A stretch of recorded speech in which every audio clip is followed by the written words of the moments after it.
दोस्तों नमस्कार और आप देख रहे हैं न्यूज़ बकेट और आप लोग के साथ मैं कुलदीप। बात किया जाए चुनाव को लेकर और बनारस के अड़ी पर चाय की दुकान पर अगर राजनीति की बात ना हो तो समझ जाइए उस चाय की दुकान फीकी है। आपको बता दें कि बनारस के सेंट्रल हिंदू स्कूल के पास में है और ये चाय की दुकान है और ये चाय की दुकान पे हज़ारों लोग चाय पीने आते हैं। और हम यहाँ पे बात करेंगे कि 2022 का जो चुनाव है बहुत अहम होने वाला है। हम वैभव त्रिपाठी जी हैं, हम इनसे बात करेंगे क्योंकि ये कांग्रेस को लीड करते हैं और ये चाचा जी हैं, ये सपा को लीड करते हैं।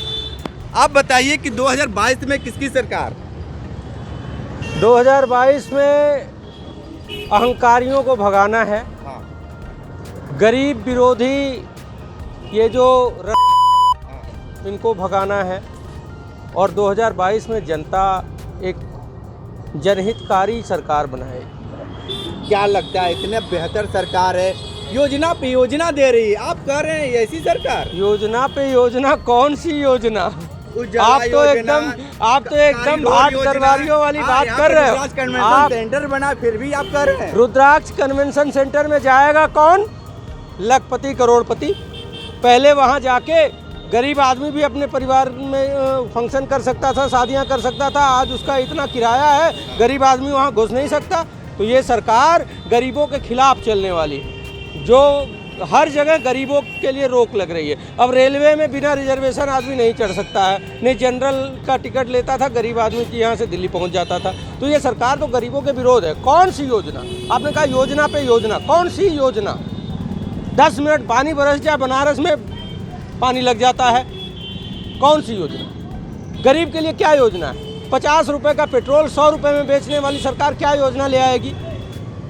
तो मैं ये कह रहा हूँ कि ये सरकार सिर्फ और सिर्फ गरीबों के खिलाफ चल रही है और अपना विश्वास खो चुकी है। मैं आपको बताऊँ, अभी एक घटना हुई, जो प्रधानमंत्री हैं वो लोगों को चौंका देने वाले आ रहे हो, सरप्राइज़ देने के आदी हो चुके हैं।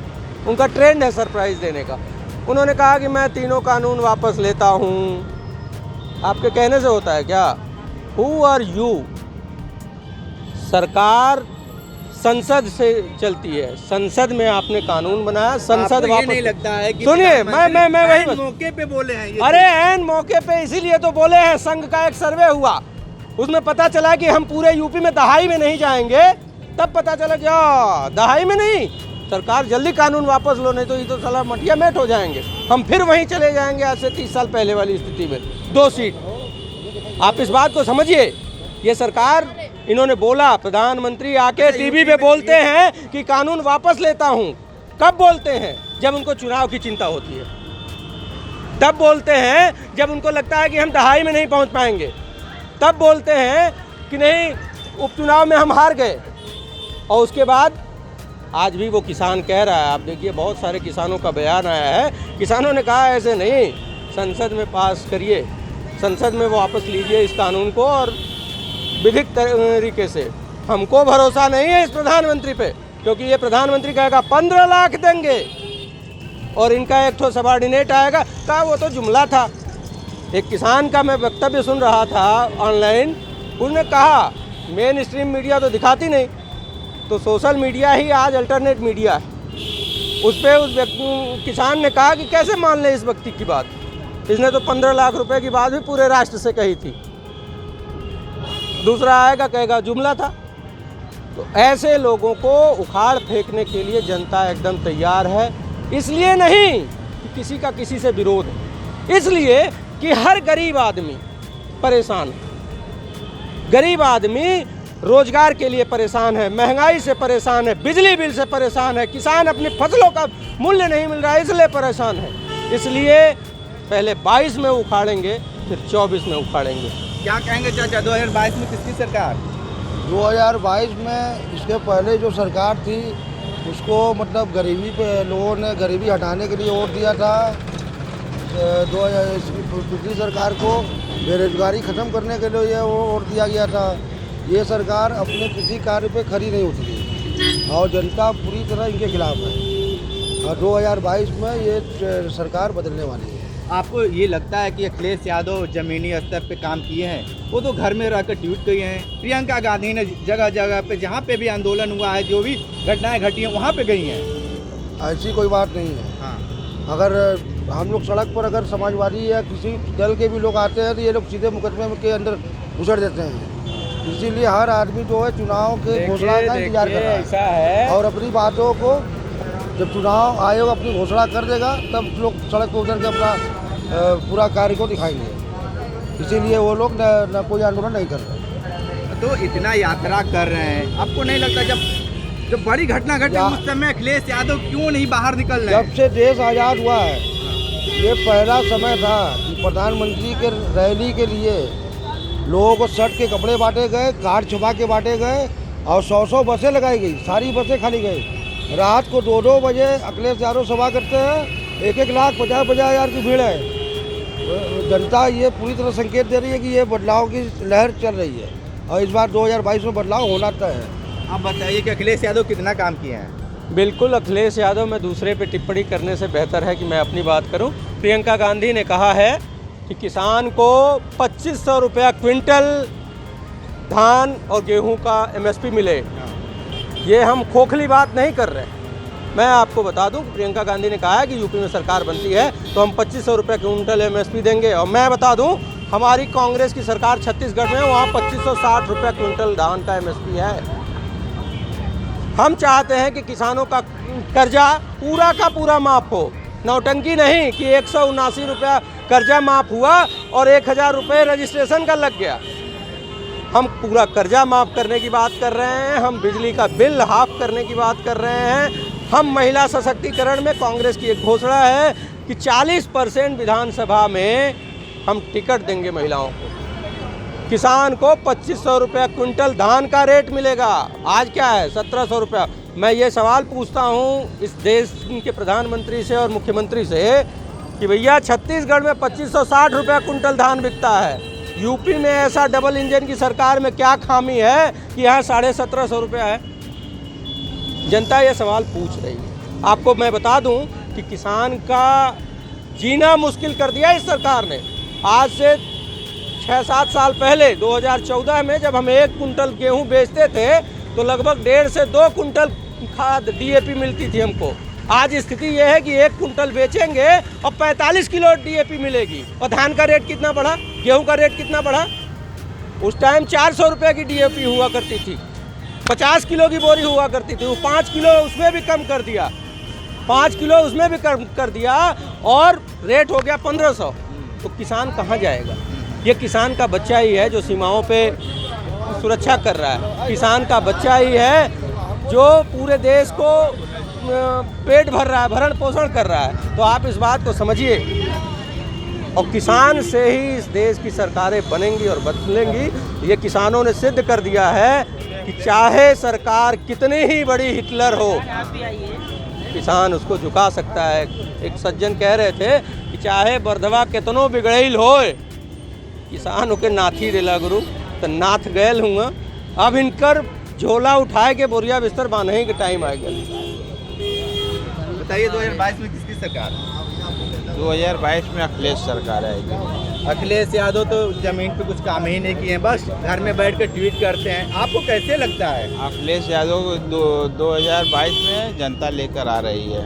वो काम बहुत किए हैं, उनके काम को मीडिया द्वारा और लगातार ये कह रहा है कि जितने लोग जा रहे हैं सब पैसे पे जा रहे हैं। नहीं, ये गलत आरोप लगाया जा रहा है ना। कोई पैसे पर नहीं जा रहा है, सब अपनी मर्जी से जा रहा है।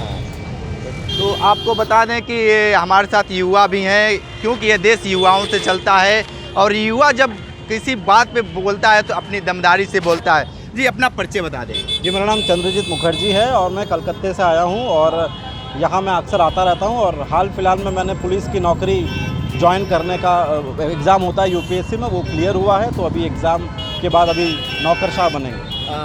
सब आपको बहुत सारी शुभकामनाएं, आप अच्छे से ड्यूटी करें। एक जी आप यूपी में किसकी सरकार चाहते हैं? हम उसकी सरकार चाहते हैं जो गरीबों के साथ नहीं हो बल्कि गरीबी मिटाए। क्योंकि यहाँ बहुत सारे लोग ऐसे हैं जो सिर्फ गरीबों के साथ रहना चाहते हैं। हमें साथ की ज़रूरत नहीं है, हमें गरीबी मिटाने की ज़रूरत है। और जो कहते हैं कि हम ये सरकार ने ये किया है, उस सरकार ने वो फला काम किया है, तो ये करने के लिए उन्हें चुना गया है। तो आज हम लोग कहते हैं कि यार ये लड़का अच्छा है, क्यों, ये सच बोलता है। जबकि झूठ बोलना आज एक कॉमन चीज़ हो गया है। तो सच बोल रहा है तो वो तो बोलना ही चाहिए।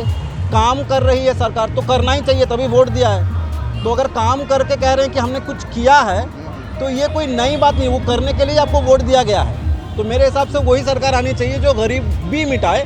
बस गरीबों के साथ खड़े होने की ज़रूरत नहीं है, उन्हें किसी के साथ की ज़रूरत नहीं है। उन्हें घर में खाना चाहिए, उनके बच्चे किसान ना हो बल्कि कुछ और करें। और अगर किसान भी करना है, अगर किसान में फार्मिंग ही करना है तो फार्मिंग में कुछ डेवलपमेंट चाहिए। और एक और चीज़ जो अभी कह रहे थे कि जितने उन्होंने लोन्स लिए हैं वो खारिज कर दिया जाए, तो इससे अच्छी चीज़ यह है कि बहुतों के खारिज हुए हैं या बहुत लोन बैड लोन्स हो गए हैं जो वापस नहीं लाए जा सके। लेकिन उसके साथ साथ ये भी है कि इनकी लोन्स को खारिज कर देने से प्रॉब्लम सॉल्व नहीं होगी, क्योंकि एक बेडशीट है जिससे या तो आप सर ढक सकते हैं या तो पैर ढक सकते हैं। तो या कभी आप सर ढकेंगे तो कभी दोनों एक साथ ढक नहीं सकते हैं। तो अगर आपको लगता है कि किसान को माफ़ कर देने में उनकी भलाई है तो भलाई नहीं है, उसमें फाइनेंशियल एक इनडिसिप्लिन आ जाती है। और ये सिर्फ किसानों के ऊपर नहीं, सबके ऊपर लागू होना चाहिए। आप ये बताइए कि आप इस बात पे काउंटर हम दे देते हैं। हाँ चलिए जब आप युवा साथी हैं और इनका विचार बिल्कुल सही है, नैतिक आधार पे सही है कि नहीं, माफ़ी करना कोई सॉल्यूशन नहीं है। लेकिन एक बात बताएं, अर्थव्यवस्था किसान से और कॉरपोरेट दोनों से चलती है। हम कृषि प्रधान देश हैं। लाखों करोड़ का लोन राइट ऑफ कर दिया जाता है जब चंद 10, 20, 50 कॉरपोरेट के। तो भैया 70,000 करोड़ का किसान का कर्जा क्यों न माफ़ कर दिया जाए, जिसका मुख्य व्यवसाय कृषि हमेशा ही घाटे में जा रहा है, इस महंगाई की वजह से घाटे में जा रहा है। तो मैं ये नहीं मानता, पहले आप उसको राइट ऑफ कीजिए, उसको राहत मिलेगी, फिर वो अपनी व्यवस्था को इस्टेब्लिश करेगा और आगे किसान भी सुदृढ़ होगा, मजबूत होगा। किसानों की एक मांग है कि एमएसपी है उसका कानून बनाइए, जेन्युइन मांग। 1750, हम तो कह रहे हैं 2560 रुपये हम छत्तीसगढ़ सरकार खरीदती है हमारी, और डंके की चोट पे खरीदती है, जिसके लिए केंद्र सरकार ने एफसीआई को मना कर दिया कि आप छत्तीसगढ़ का खाद्यान्न नहीं लेंगे।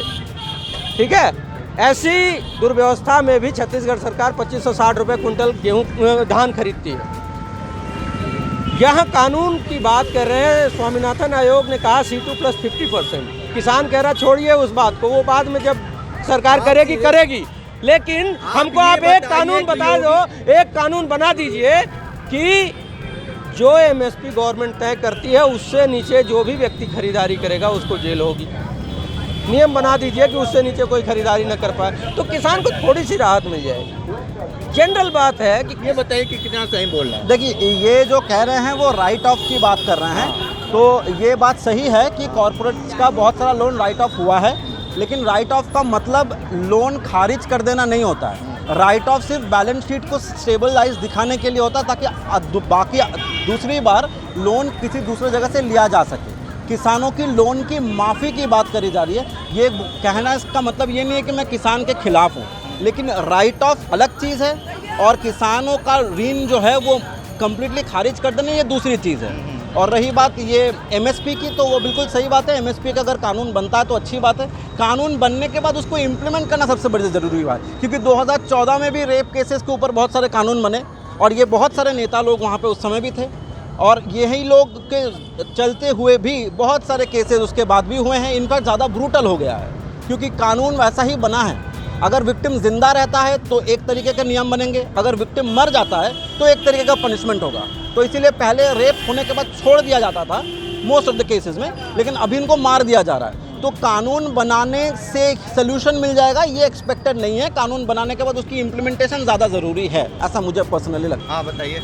अब सरकार जिसकी भी हो, लेकिन सरकार का सबसे मेन मोटो और काम यही होना चाहिए कि यूथ पर ध्यान दें। जिस हिसाब से बेरोज़गारी बढ़ रहा है, जिस हिसाब से लोगों के साथ घटनाएं हो रही हैं, और इस तरह की चीज़ों पर काम ज़्यादा ज़रूरी है कि जिससे हमारा उत्थान हो, आने वाली जो जनरेशन है उनका बढ़ोतरी हो।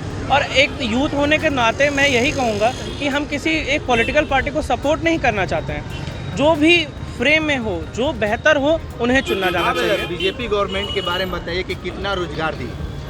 बीजेपी गवर्नमेंट के बारे में अगर बोला जाए तो इस समय तो बहुत ज़्यादा एग्ज़ाम्स की क्राइसिस भी हैं, लेकिन फिर भी अगर हम लोग ये कहें कि कंपैरिजन अगर पहले के मुकाबले करें तो हमें बहुत बेरोज़गारी तो अभी भी बहुत ज़्यादा बढ़ रही है, नो डाउट, लेकिन उन्होंने दूसरे सेक्टर्स में भी बहुत सारे काम किए हैं।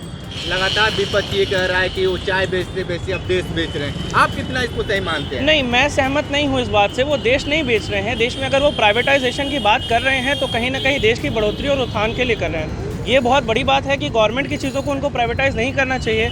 उन चीज़ों उन सेक्टर में पैसा लगाना चाहिए जहाँ पर वो और प्राइवेट सेक्टर को और ज़्यादा मजबूत बना सके, जिससे कि वो वर्ल्ड लेवल पे कम्पीट कर सकें।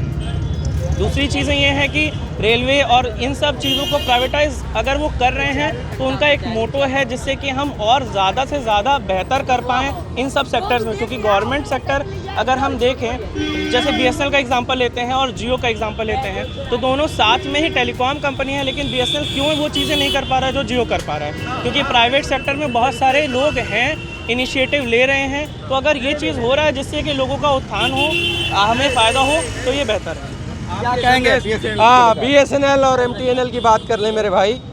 आज तक BSNL और MTNL को 4G लॉन्च करने की परमिशन इस बेहूदी सरकार ने नहीं दिया। आप ये बताइए, ये सरकार जियो को फ्री देने के लिए 3 क्वार्टर फ्री करा दिया, जिससे ट्राई को इतना बड़ा नुकसान हुआ, लगभग 15,000 करोड़ का। BSNL को जब आप 4G लॉन्च ही नहीं करने दोगे, आज मैं चैलेंज करता हूं कि प्रधानमंत्री जी BSNL को 4G लॉन्च करने की परमिशन दें। 3 महीने के अंदर इनका जियो अगर बंद ना हो जाए तो जो कहिएगा सो। BSNL के पास जितना बड़ा नेटवर्क है, जितना बड़ा स्ट्रक्चर है, वो किसी के पास नहीं है।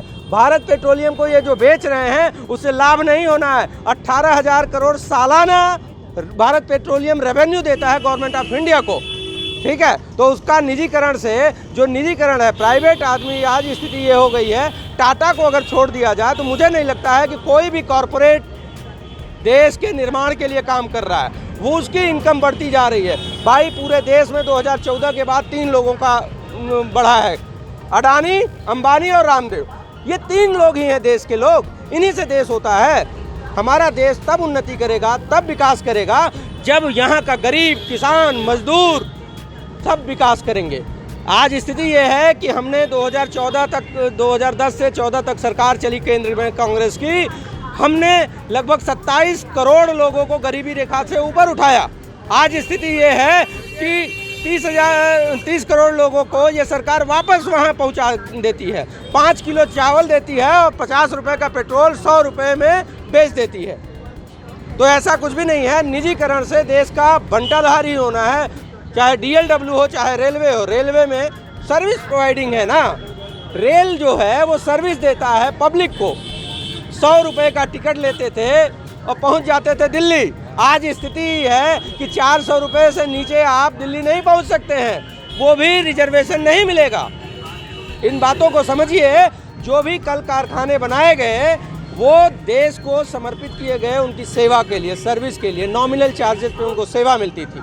आज बिजली का बिल इतना बढ़ता जा रहा है, लगभग 3 गुना हो गया है बिजली का बिल। किसान कहाँ जाए? ये दुकान का खर्चा। आप बताइए किसकी सरकार? सरकार तो सपा की ही बनेगी। हाँ। क्योंकि आपने भी पूछा क्यों सरकार बनेगी। हाँ। आप ये बताइए, उत्तर प्रदेश में अगर कोई बीजेपी को हरा सकता है तो कौन हरा सकता है? आप ये बताइए कि अखिलेश यादव कितना काम किए हैं, जमीनी स्तर से कितना काम किए हैं। जब भी बड़ी घटनाएं हुई है घर में बैठ कर ट्वीट किए हैं। ये आपकी सरासर गलत है। प्रियंका गांधी ने मौके पर जाकर उस पर काम किया है। आप बताइए कैसे आपने ये बहुत गलत आरोप लगाया है जो आपने कहा ट्वीट करते। आप ये बताइए, अगर ट्वीट करते तो ये 3 बजे भोर में जो इन्होंने परिवर्तन यात्रा निकाली है, रैलियाँ, अगर उनके साथ जो इतनी भीड़ लाखों की चल रही है, क्या वो ट्वीट से चल रही है? आप बताइए। अगर मैं घर में बैठकर ट्वीट करूं तो मेरे साथ ये युवा साथी रहेंगे? ये बताइए। ये सरासर गलत है। अब इसमें कोई राय नहीं। 22 में बाइसिकल है, यूपी का जनादेश है, आ रहे हैं श्री अखिलेश है, एकदम मन बना लिए हैं उत्तर प्रदेश की जनता। अखिलेश के सिवा कोई नहीं है, क्योंकि महंगाई से उत्तर प्रदेश की जनता त्रस्त है। आप ये देख लीजिए, 2014 में 350 के गैस आज 1000 रुपये में मिल रहा है। इन्होंने कहा था मेरी सरकार आई, मैं 100 दिन के अंदर और गैस को 350 से नहीं 200 बेचेंगे। क्या हुआ बताइए? रामदेव ने, इन्हीं के पार्टी के लीडर रामदेव हैं। बोले तो 30 रुपये, 30 रुपया, 60 रुपया तेल को 30 रुपया बोले थे देने के लिए। बताइए कहाँ है आज रामदेव कहाँ है? आज लापता है, 100 के पार है। लोग गाड़ी नहीं निकाल रहे हैं, रख कर पैदल चल रहे हैं। योगी जी कहते हैं साइकिल चलाओ, योगी जी कहते हैं साइकिल चलाओ। हालांकि समाजवादी लोग साइकिल से चलते ही हैं। अब जनता भी मन बनाई है साइकिल से चलने के लिए। साइकिल से इनकी सरकार को हरा दिया जाएगा 22 में 22 किल। तो आप ये देख रहे थे चाय की अड़ी से सीधे रिपोर्ट। लगातार हमारे साथ बने रहिए न्यूज़ बकेट के साथ। हमें दीजिए इजाजत, नमस्कार। पेश है न्यूज़ बकेट हिंदी मासिक पत्रिका। पढ़ें इस महीने की पूरी खबर विस्तार से हमारे न्यूज़ बकेट की मैगजीन में। हमारी ई मैगजीन को मुफ्त में पढ़ने के लिए अभी लॉगिन करें www.newsbucket.in पर। इसके अलावा रोज की ताज़ा खबरों के लिए हमारे YouTube चैनल को तुरंत सब्सक्राइब करें।